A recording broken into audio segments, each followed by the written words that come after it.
Повторуваме, учиме и откриваме нови работи. Со нас повторно е наставничката Билјана и ќе учиме биологија за кое оделение? За седмо. За седмо оделение. Повелете, наставничке.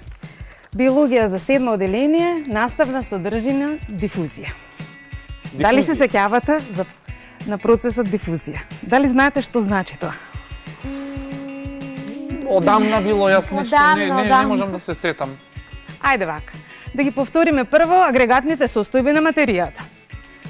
Во природата материјата се среќава во три различни агрегатни состојби. Едната е цврста, едната е течна, а другата е гасовита. Частичките што се наоѓаат во оваа материја се различни, односно различно поставени. Кај цврстата материја, еве имаме цврста материја, частичките се внатре густо збиени и се наоѓаат една до друга. Понатаму, во течната агрегатна состојба, тие се малку раздалечени едно од друго и имаат простор помеѓу себе за движење. А во третата агрегатна состојба, а тоа е гасовитата, која што сега ќе ја претворам јас, оваа течност малку во гасовита состојба, частичките имаат можност за поголемо движење. Сега прво нешто, за да објасниме што значи дифузијата, треба да знаеме како се движат частичките. Гледаме дека парфемот, односно мирисот во шишенцето е во течна агрегатна состојба. Ќе го ставиме, имаме хартија, нели? Кога одиме во парфимерија, така и си ги пробуваме парфемите.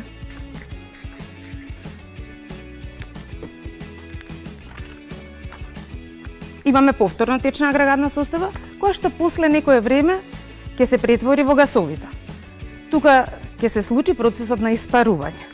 Но дали вие ќе почувствувате после некое време, ќе ја почувствувате миризбата од парфемот? Да.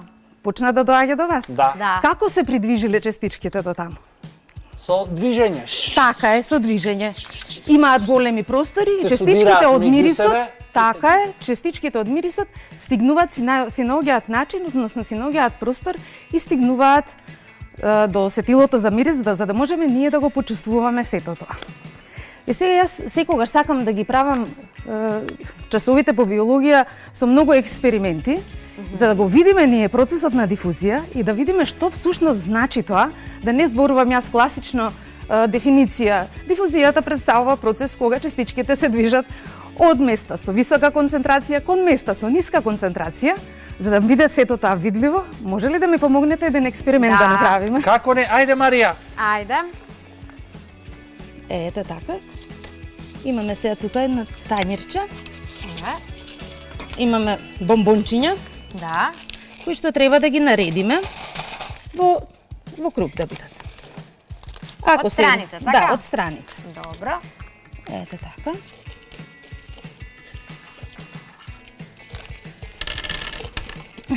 Гледа колку бомбони има. Чувајте ги после за мене. Имаме ново кесиче. Да не смееме сега вака да ги јадеме бомбоните. Готово, веќе тие се Некогаш се јадат експериментите, така? повели. И сега внимателно истори во средината, истори од водата. Важи. Може ли Ете го. уште? Уште? Уште, да дојде до бомбоните. Уште. Може. Уште малку. Така. И сега ќе почекаме. Нема да чекаме многу. Овој експеримент е многу брз, едноставен и заради тоа, еве, почнува да се случува. Така. Имаме некакво движење. Ќе му дадем уште малку вода. Важи. За да имаат... Еве. Малку ги за... Чекај. Дојди да видиш. Вау! Чекај Ви носи тоа е. Не може да се покажи. Понапред. Ни се расипа. Цветко. Се расипа. Па ни се расипа, да. Да? Да. Може уште едно. Имам уште едни бомбони. Тањирчиња, така. Ајде. Не, во ред, но требаше да се бидат, боите да бидат одделени една од друга. И па можеме да објасниме дека боите... Цветко секој направи само за да ги зада другите бомбони. нема проблем. Вие деца, обидете се дома, направете го истиот експеримент дома Ете така. и ќе ви стане јасно Еве за што како се- станува збор. Еве како се Еве ги. случува. Одоколу се гледа сето тоа. Како се раздвоени боите. Но што Да. се случило сега ние да го употребиме нашата наставна содржина, да го употребиме процесот на дифузија. Каква беше концентрацијата на боја на бомбоните? Да, многу беше силна, Многу беа силна, изразита. Така, ете Зелено, така. жолто, Црвено. портокалово, Ете црвено. така. Значи, концентрацијата на частичките од бојата на бомбоните беше многу висока, а тука ставивме чиста вода која што немаше воопшто нели частички Да. на боја и заради тоа се случи процесот на движење на частичките од место со висока концентрација кон место со ниска концентрација. Да. Многу е интересно ова. Одлично, одличен експеримент. Добро, ни се подобри. Добро. Да, сега е Децата добро. многу го гледаат ова на YouTube, но ретко пробуваат дома да ги експериментираат. Еве предизвик за нив. Да, Многу едноставно. Едноставен е. Бомбончиња ставате со вода обична. И тоа е Така, тоа. обична вода може да биде малку млака водата за да биде побрз полесно за да се- експериментот, да. Колку е потопла водата, процесот на разградување е ете, тоа е побрз. вториот Побрза. дел од лекцијата. Односно, што предизвикува дифузијата да биде побрза? Можеме, например, ќе земеме една чаша со вода, ќе ставиме боја, после ќе правиме тоа. Така? Ќе ни треба, чашките ми се донесени за следниот експеримент. Јас сум многу по експериментите. Значи, земаме една чаша и кога ставаме чаша со вода и додаваме боја. Како можеме да ја помогнеме на бојата за побрзо да ја обои боја. целата Обои вода? Да ја обои Да. водата. Да. Што можеме да направиме? Дали некојаш чај сте пиеле? Да. Да. Ќе ставите Пијам чај, секој ден така? чај, да. Ете така. Дали гледате кога ќе го ставите кесичето дека почнува бојата да се движи? Полика да се движи низ. Така. Дали пробувате со лежичето да мешате? Ете го едниот начин. Значи вие Или додавате филтерчето енергија, го- така? да, со филтерчето Вие додавате мрдаме во енергија за водата. да можете побрзо да ги за да можат частичките побрзо да се движат и да се распоредат правилно низ целата вода. Вториот начин е сега овој. Убаво кажавте преска дека колку е водата Потопла. толку и брзината на движење на частичките Да биде побрзо. Побрзо. поголема. Да, Затоа во поголема. ладна вода, ако ставиме филтерче од чај, многу тешко се. Тешко се Ете раствора, така, според така. нас, Раствора. можно. Така Ете е. така. Следното нешто што треба да го направиме да им дадеме на учениците предизвик за да направат истражување дома. Многу е едноставен експеримент кој што навистина преку тоа откриваме кај учениците колку тоа можат да приберат податоци, дали можат точно да предвидат експеримент, дали може да го постават добро експериментот. Дали можат од добиените податоци да го представат графички со диаграм, дали можат убава табела да направат. Значи сето тоа се истражува преку едноставни експерименти кои што можат и дома да ги направат. Слушате, дечки, подгответе се за нов експеримент. Е така. Јас секогаш барам помош од вас. Тука И сме. Тука сме. убаво е да си помогнеме. Ете така. Вака јас ќе ставам лист бел за да може сето тоа да ни се гледа убаво, а може и таму. Можеме тука. Да. Така, Да, јас да одлично. го преместам ова, може? Па може, тоа е веќе готово, го завршивме експериментот.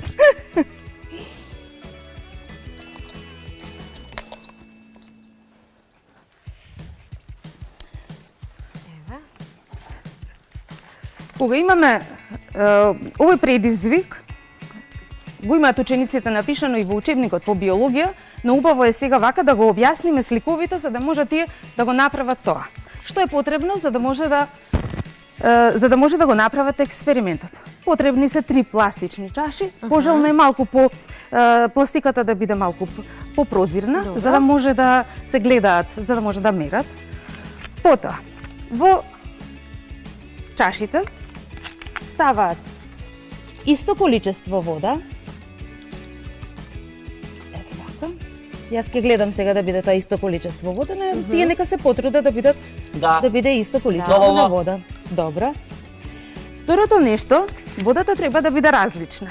Односно, првата чаша треба да има вода која што ја наполниле од чешма. Втората чаша нека им биде вода во која што може да стават една коцка мраз. Ако не може такво нешто, можат во фрижидер малку да ја почуваат водата, да се излади. И третата чаша нека биде топла вода. Топла вода. Ете така. Значи пак ќе повторам. Ставаме исто количество на вода. Имаме исти чашки, условите се исти.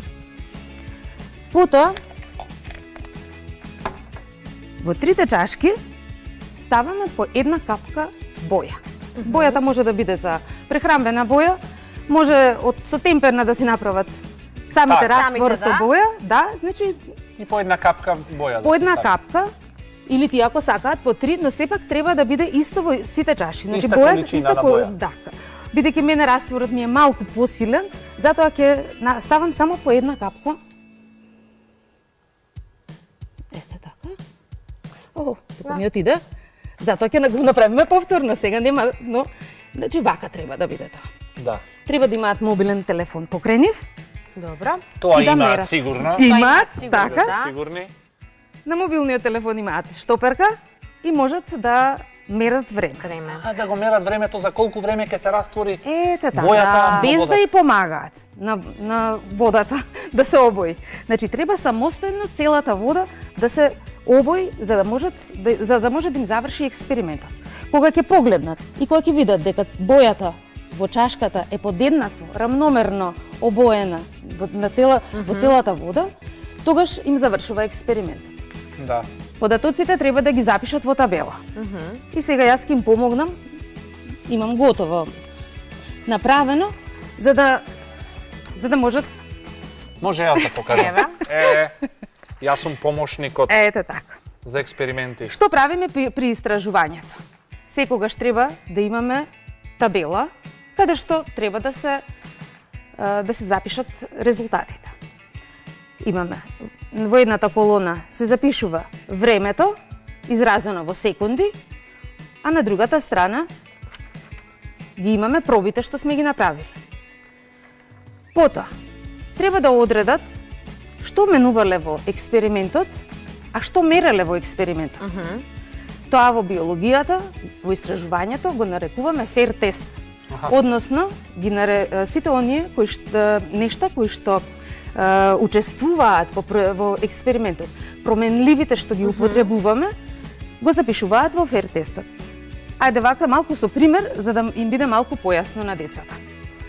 Во овој експеримент нагласив дека треба да има исто количество на вода, дека треба да има исто количество на капки боја. Да. Но водата едната е од чешма, така. втората е со една коцка мраз, а третата е топла вода. Тоа е она што ние го менуваме во експериментот. Точно. Да. И сакаме да го истражиме. Тоа се пишува во независна варијабла или независна променлива. Да. Еве. Контролни се сите оние чинители, услови кои што учествуваат во експериментот. Додека пак зависна променлива представува она што ние можеме да го измериме. Во овој случај го мериме времето. И тука ќе напишеме време. Во следно нешто што треба да направат учениците, табелата да ја представат графички. Да. Треба да направат Како диаграм. Како диаграм, така, диаграм или графикон. Да. И податоците на хоризонталната оска се запишуваат пробите. Така, На вертикалната оска се запишува времето. во секунди. Во секунди. Секогаш внимаваме на мерните единици, онака како што мериме за една проба, мериме за сите проби. Ги запишуваме и го цртаме графиконот. Во овој случај, бидејќи имаме 3 проби, графиконот ќе биде столбест и ќе може да се нацрта. Резултатите да се напишат. Зошто ова го учиме? Зошто во биологијата, па математики, па експерименти, па дифузија, па процеси? Зошто сето ова е многу... Зошто ова треба да го знаеме во биологијата? Многу важен процес во биологијата е дифузијата заради тоа што гасовите кои што се наоѓаат во природата, кои што им треба на растенијата и на животните, во нашиот организам, во организмот на животните и растенијата, само на ваков начин можат да поминат во организмот. Например, кислородот кој што го вдишуваме, за да може да помине во крвта, потребен е овој процес. Да. Преку овој процес стига до во нашиот надворешноста организам. имаме поголема концентрација, повисока концентрација на кислород, а во внатрешноста имаме пониска и заради тоа е тоа така. Кај растенијата е исто така, за да може процесот фотосинтеза да се оствари, потребно е јаглеродниот диоксид да може да навлезе во растенијата, во листовите. Тоа го прави по пат на дифузија, а кислородот кој што растенијата го произведуваат, за да може да го искористиме ние да биде во атмосферата, тогаш излегува по пат на процесот на дифузија. Точно така. Така Исто и вирусите и бактериите на ист начин може да дојдат до нас. Затоа ние ги следиме мерките, Така. носиме Така е. маски, проветруваме, ги миеме рацете 100 пати на ден и внимаваме да не се разболиме. Така е, одлично, баш убаво научивме. Ке имаме нов час, така? Ке имаме. Ке имаме нов час, Ајде, мала одиме со пауза и да следен се час. подготвиме за новиот час. Уху!